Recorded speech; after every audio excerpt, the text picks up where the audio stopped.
1, verse 22. Ang mga Hudyo humihingi ng tanda. Ang mga Griego naghahanap ng karunungan. So, ang mga Hudyo kasi hindi sila naniniwala na ikaw ay sinugo ng Diyos maliban may tanda ka. Yung mga tanda ng mga propeta. Kaya yun si Jesus, sinanapan nila ng tanda.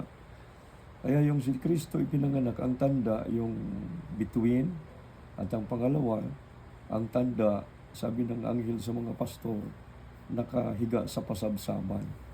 Ito yung Mesiyas, ang tagapagligtas, ipinanganak sa pasabsaban. Ngayon, yung mga tanda ng mga prophet mula kay Jonas, kay Moises, kay Jonas, at kay Jesus, na si Moises pinaanod sa ilog, si Jonas pinaanod sa dagat, si Jesus lumakad sa tubig. No? Ang pastor ninyo naano din sa tubig. No? 8 oras na sa tubig. At pangalawa, yung tanda ni Prophet Elijah na walang makain doon sa kuweba, ang mga bituin, ang mga uwak ang nagdadala ng pagkain. Yung uwak ay simbolo ito ng mga hindi mananampalataya. So, tinutulungan tayo ng mga tao kahit hindi mananampalataya, tumutulong sa atin at nabuhay tayo, maliliit pa kayo noon. Yung pangatlo dito, yung mga tanda ng himala at kababalaghan. Naranasan natin yung vision, dreams and vision. Marami ako noon, di ako tinatantanan. Na tigil lang noon yung panaginip ko na yun nung ako'y nagpastor. Ngayon, nung ako'y nagpastor, ibang panaginip naman. Tulad nung 2023 na nag-full time ako, kaya hindi aksidente ka. Kasi nung nag-full time ako, na naginip ako noon, nagbukas ang langit. Nagliwanag, nagsalita ang langit. Una kasi, na panaginip ko, September 16 yon. Na naginip ako yung taong grasa na tumulong sa akin. Nung ako'y nangangaral sa bus, pinaalis ako ng mga tao. Napanaginipan ko yon, 21 years na yun yung nakalipas na yon. Yung taong grasa, nagpakilala na siya si Jesus. Ngayon, September 16 yon, September 18, muli ako na naginip, nagbukas ang langit. Kasi hindi naalis sa puso ko yun na masaya ako na naginip ako ng ganon. Hindi naalis sa puso ko yun na napanaginipan ko kahit panaginip lang. Yung taong grasa na tumulong sa akin, 21 years na nakalipas, na nagpakilala sa akin sa panaginip na siya si Jesus. Ay hindi ko naman iniisip yon. Kaya masaya ako kahit panaginip lang. Ngayon, September 18 na naginip ako muli, nagbukas ang langit. Nagliwanag, nagsabi, may tinig na nagsalita, ang ginagawa mo binibilang at ikaw ibinilang. Yan, yun yung nag-decide na mag full time. Kasi sabi ko, malalaki naman na kayo. Nung maliit pa kayo, hindi tayo ginutom. Hindi tayo namatay sa gutom. Kaya yun yung April. Kasi nga,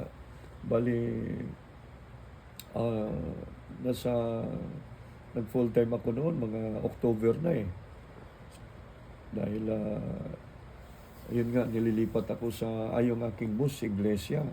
Gagalit sa akin dahil ako'y nagpapastor.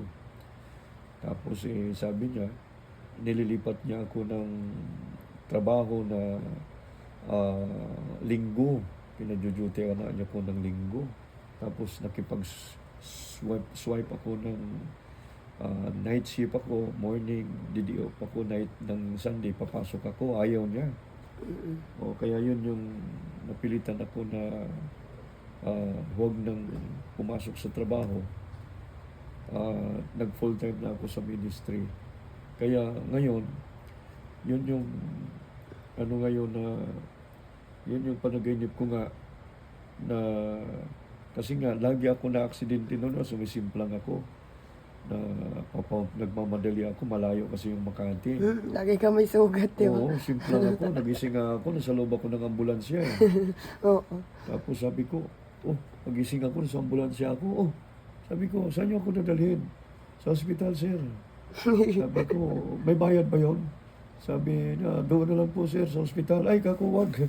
Sabi ko, bababa na ako. Sabi ko, bumaba ako. Tapos, sa Makati, doon sa C5, tumatakbo ako, mabilis. 5 minutes lang, malilate na ako. Galit sa akin kasi boss yung iglesia yung boss ko. Project manager, iglesia, madali ako. Kita ko yung motor, no? Sumimplang ako. Lumilipad yung motor, no? Nagkaganon kami sa, sa kalsada sa ere, oh. Pagbagsak ng motor. Eh, madami kang sugat din, no? Oh, pagbagsak ng motor, bumangon ako. Hinto yung mga sasakyan, eh. Tinakbo ako doon. Bangon ako, tinignan ko kung may gas-gas yung motor. Wala. Takbo ako muli. Tinigilan pa ko ng mga tao. Sir, sabi niya, intindihin mo muna sarili mo.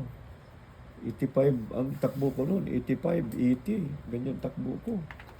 Tapos kita ko yung sarili ko, lumilipad kami sa kalsada, nakatagilid, gano'n, no? Tapos hindi man lang ako napilayan, yan lang. Dito, pasa yung dito ko, yung pala yung manibilang. Pagbagsak ng motor, tumama yung manibila sa tagiliran ko, pasa. Dito, tapos dito, may sugat, kunti lang gas-gas ko. Yan, na nagmamandali ako sa kakahabol ng oras, layo kasi. Ngayon, yun yung nanaginip ako na nagbukas ang langit na sunod-sunod yung panaginip ko na yun. September 16 at September 18 na nagpakilala sa September 16, yung taong grasa na tumulong sa akin noon. Yun yung unang-una akong nag-aral na pinagalitan ako ng mga tao, pinaalis ako doon sa bus. Nangaral ako. Tapos tinulungan ako ng taong grasa. Malaking mama. Makinig kayo, lahat tayo makasalanan, sabi ng taong grasa. Pagtingin ko taong grasa, natulolo ako kasi matino ang isip niya. Kasi yun, after 21 years na panaginipan ko, binibilang ko 21 years, 7. Oh, 7, yung 7, ano yan eh, the day of the Lord yan. Kaya nga, natake ako ng sakit. 2002, mahal na araw. Huli akong inatake. 2009, mahal na araw din. Nag-fasting ako dyan eh. Kaya tandang-tanda ko kasi ugali ko. Pag mahal na araw, nagpa-fasting ako. 2009, nag-fasting ako. Inatake ako. Yun yung huling natandaan ko na inatake ako. Ngayon, 7 years din. Kaya sabi ko, yung 7 ay number ng Lord yan. Rest yan eh.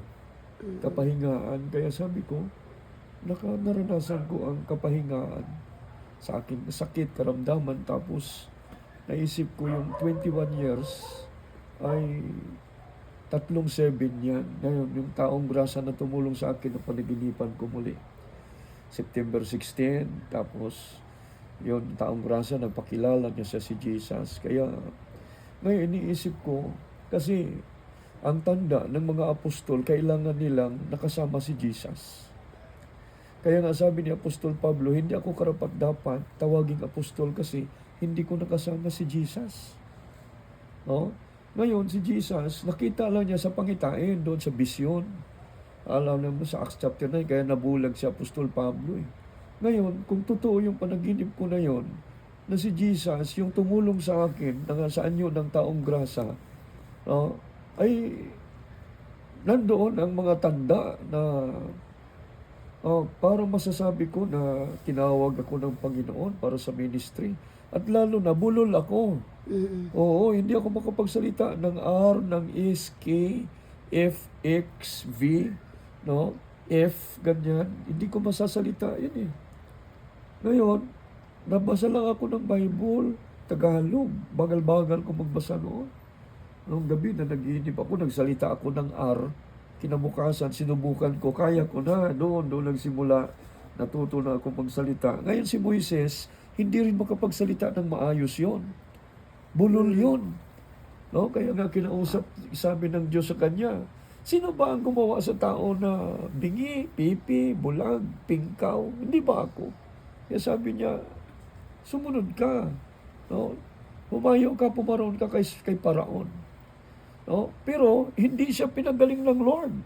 Ang tagapagsalita si Aaron, yung kapatid niya, magsasalita si Moises kay Aaron, tapos si Aaron ngayon ang magsasalita sa taong bayan. Biro mo yun. Tapos, kung si Moises ganun nga, hindi maayos magsalita, ako din ganun nung araw, hindi rin ako maayos magsalita. Kaya iniisip ko yung mga tanda ng mga propeta, ng mga lingkod ng Diyos naranasan ko tulad ng mga propeta, mga ngaral, sinasaktan, inaalipusta, inaalimura, inuusig. Diba naranasan natin na nangangaral ako, sinusuntok ako, binabato, nahampas na ako ng martilyo habang nangangaral ng salita ng Diyos. So, yung mga tanda na yan, naranasan ko at naranasan ng mga apostol yun, ng mga propeta ng Diyos na nauna. Kaya sabi ko, kung ang mga bagay nagkataon, pero may pinanghahawakan ako na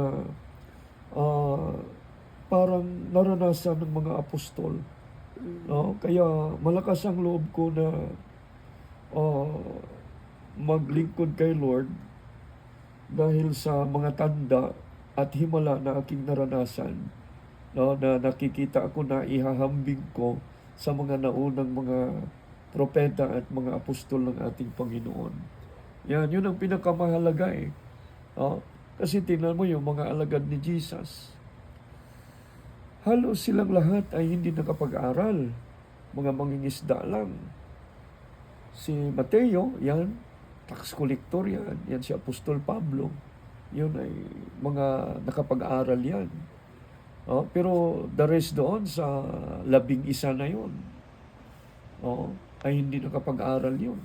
Kasi si Judas namatay, yung pinalit si Matias. So ang mga yan ay mga mangingisda na ang kanilang hanap buhay. Pero ginamit sila ng Diyos. Yung pinaka-importante sa mga naglilingkod sa Panginoon, yung mga tanda, yung mga katibayan at pinanghahawakan, bakit ka nangaral? Bakit ka naglingkod sa Diyos? Kasi yung pinag-aralan, yan eh. Bagamat importante din yan, pero ang pinakamahalaga doon, yung testimony, yung mga tanda, bakit ka nangaral, anong pinanghahawakan mo? Kasi maraming nakapag-aral, maraming mga pastor na nag-aral, pero paghahanapan ng tanda, walang mga tanda. Ang importante ho talaga dyan, may tanda. Kasi ang pagiging pastor, hindi ho yan aksidente. Yan po ay nakaplano na yan sa Panginoon. Ang pagdating ng araw, gagamitin ka ng Panginoon. Kaya kahit anong takas mo, anong iwas mo, mangyayari at mangyayari pa rin ang gusto ng Diyos sa buhay mo. Kasi diyan ka pinili ng Diyos para sa ganyang misyon. Mangyayari talaga yan. Kaya, tinan mo si Jonas. Inutusan ng Diyos yun na si Jonas mangaral sa Ninibe. Ay ayaw niya mangaral sa Ninibe. Ngayon, anong ginawa niya? Sumangkay sa bangka. Pumunta sa ibang lugar, sa Tarsis. Ayaw niya sumunod sa utos ng Diyos. Anong nangyari? Habang nasa gitna ng laot, dumating ang malakas na unos. Ngayon, itinapon ang mga kargamento sa dagat para ang barko makasabay sa hampas ng hangin sa unos, pero lalong lumalakas. Ang nangyari, nagsapalaran ang mga tao doon bakit dumating ang unos at ang palad ay tumama kay Jonas. At sinabi ni Jonas, itapon ninyo ako sa dagat at ang dagat ay tatahimik. Kasi pag hindi mangyari yun, lahat sila roon mamamatay, madadamay lahat. Pero anong nangyari nung tinapon si Jonas? Yung isda, malaking isda, nilulok siya. 3 araw, 3 gabi sa loob ng tiyan ng isda. At after that, dinala siya ng isda doon sa Ninibe. Isa yun sa tinanong ng mga Hudyo kay Jesus. Ano ang tanda mo? Kasi nga mga Hudyo, laging naghahanap ng tanda para mapatunayan na ikaw ba ay sugo ng Diyos. Ngayon, anong sabi ni Jesus?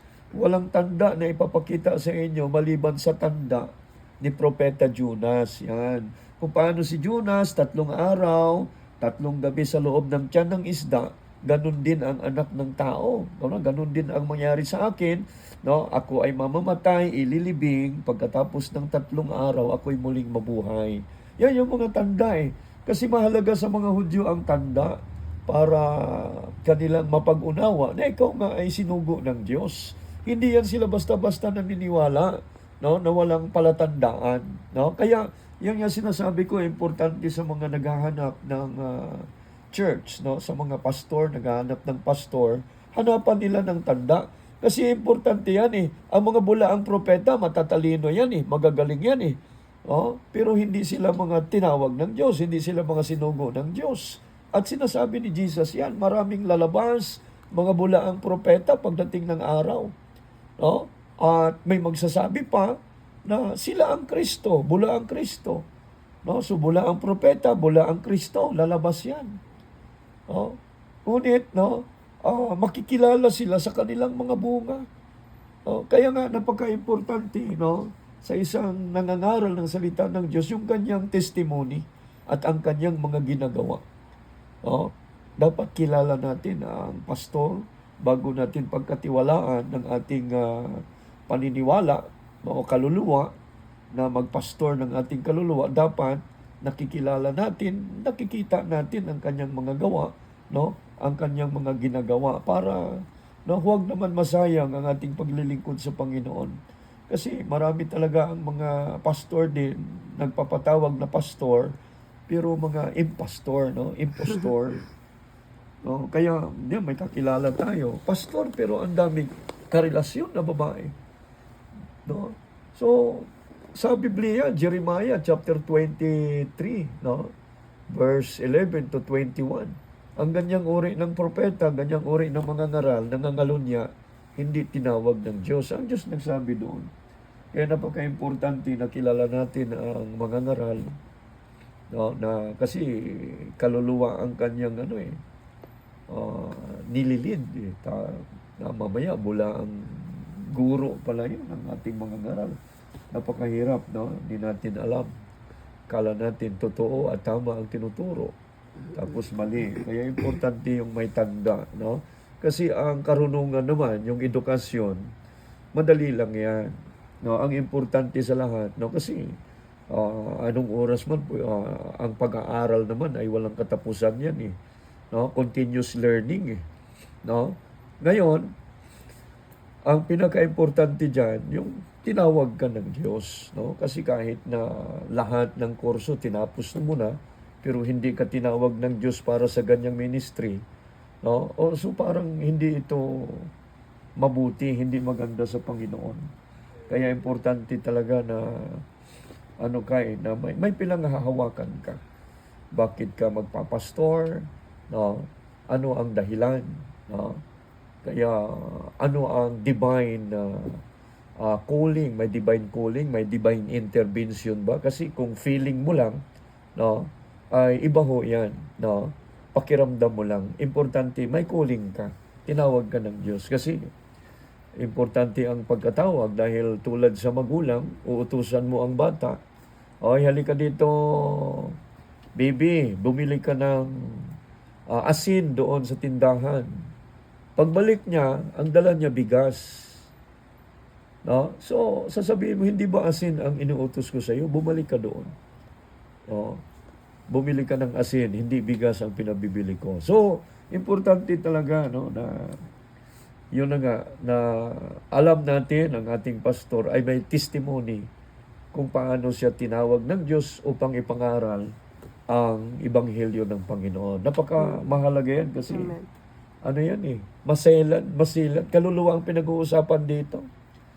Hindi bali kayamanan, pera, maano pa natin yan eh. Makukuha pa natin muli yan eh. Ma-acquire pa natin yan. Malugi tayo ng 1 milyon, 2 milyon, hanggat buhay ka, ma-acquire mo pa yan. Pero pag ang kaluluwa mo, napahamak, paano na? No? Eternity yan eh. Kaya napaka-importante na ang pastor na ating, ang pastor na naglilid sa atin, nakikilala natin, at naunawaan natin, nalalaman natin na ito ay may tanda na tinatawag ng Panginoon. No? Importante 'yon, no? Kaya sa mga sa mga ngayon sa Middle East, ang mga Muslim hindi rin yan sila naniniwala. No? Maliban na ang Panginoon mismo mangusap sa kanila. At through dreams, no? Sa panaginip, nakukonvert sila doon. Pero yung pangaralan mo silang pangaralan, turuan ng turuan, hindi sila gaano nakukonvince doon. Pero pag ang Lord nangusap sa kanila sa panaginip, talagang doon sila nakukonvince at nagpapakonvert bilang Kristiyano. Oh, kaya yan, sa Biblia kasi ang Diyos ay talagang halos sa panaginip nangungusap. Oh, sa panaginip, sa vision. Pero mas maraming pagkakataon na sa panaginip ang Lord nangungusap, no? Mula kay Joseph, no, hanggang kay dito sa mga lingkod ng Diyos sa New Testament, no, kay Joseph the Dreamer, kay Joseph na asawa ni Mary, yan, diyan nangungusap sa panaginip, at marami pang mga lingkod ng Diyos na kinakausap niya sa pamamagitan ng panaginip, no. Kaya yan, doon nangungusap ang Panginoon sa atin, no, kasi sa vision na bihira, no. Kadalasan ang Diyos nangungusap sa panaginip.